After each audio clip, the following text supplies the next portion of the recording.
பண்ணுறேன். இதுக்கு அவங்க zucchini யூஸ் பண்ணுவாங்க.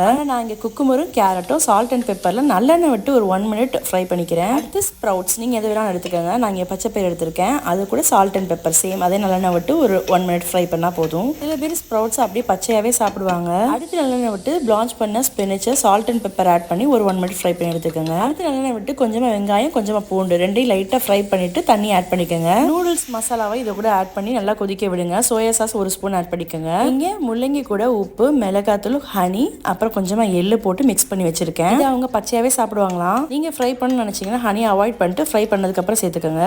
நல்லா நல்லெண்ணெயில கார்லிக்கை நல்லா ஃப்ரை பண்ணிட்டு சில்லி பவுடர், எள்ளு, அப்புறம் சோயா சாஸ் ஆட் பண்ணி நல்லா மிக்ஸ் பண்ணிக்கோங்க. இது கூட நூடுல்ஸ், சாட்டே பண்ணியிருக்க வெஜிடபிள்ஸ் எல்லாத்தையும் அரேஞ்ச் பண்ணலாம். வெஜ்ஜா இருந்தா பன்னீரும், நான்வெஜ்ஜா இருந்தா பீஃப் ஆகுது, சிக்கன் ஆகுது. அதே soya sauce, salt and pepper, நல்லெண்ணெய் விட்டு கார்லிக் பேஸ்ட் யூஸ் பண்ணி ஃப்ரை பண்ணி ஆட் பண்ணிக்கிறாங்க.